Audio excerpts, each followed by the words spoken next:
When she arrived in Utah, her feet were so severely frostbitten that the doctor said the only way to save her life is to cut off her legs. And her dad said she didn't walk 1,000 miles to have her legs cut off. If she's going to die, she'll die with her feet on. So they didn't do the surgery, but there was a local woman who said that if you wrap her legs in steaks, fresh beef, it can help them heal. So James, her and her father walked 24 miles from Brigham City to Ogden twice a week to get fresh beef so that he could pack his daughter's legs. It was 3 years before she was able to walk. When she was 98, after having, I think 13 children, raised them all, had a huge posterity, it was time for her to go. She walked every day of her life in pain because her calves had fallen off and the bottoms of her feet had fallen off. And her last words were, just think my feet don't hurt. I finally conquered my feet after all. 98.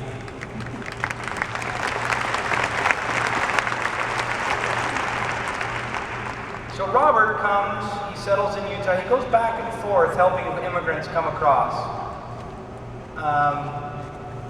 And what was interesting this week, why Emma, Owen, and Grace aren't here, is they were in the same spot. They were in what we consider in our family sacred ground. And they were trekking as pioneers, no cell phones, disconnected from the world so that they could connect to their pioneer heritage. They could connect to each other. We couldn't communicate with them. That picture was one that one of the leaders took so that we could have it. But they wanted to disconnect them from the world so that they could connect to the real world. Emma trekked for Eliza, who was the mother of Emma, Sarah, and Mary. Owen trekked for Robert. And Grace trekked for Caroline. And Owen said that, this process, what he realized is how hard it must have been for Robert to have buried his dad. But dads are supposed to die, but burying his little sister would have been hard, even harder. And he cried and Grace cried because they had this connection. Now the interesting thing about this story and why it's so important is because we can connect to it. And Cincy wouldn't exist if Robert Reeder had given up.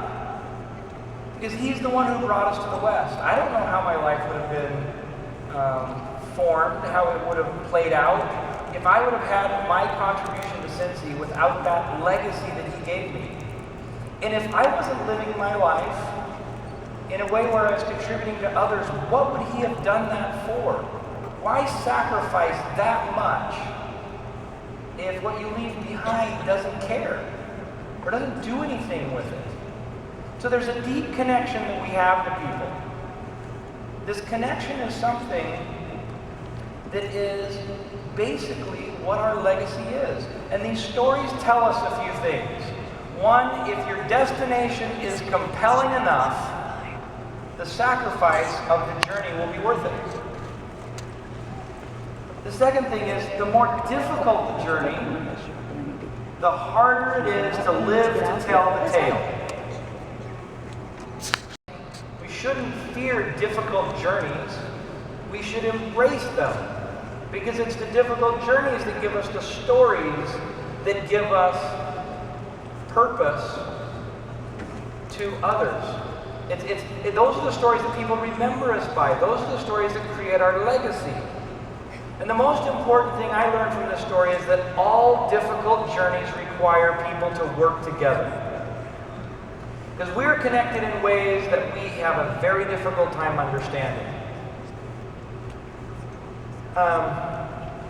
Let me show you here. I want to run a video, if we can, run the yogurt video, if you will. It's very interesting. This comes from the I Am documentary that Heidi talked about. There's going to be a run on that at Netflix, I imagine, so I hope Netflix has their servers up. But let's take a look at this video. It's about yogurt, but I'll show you how it connects.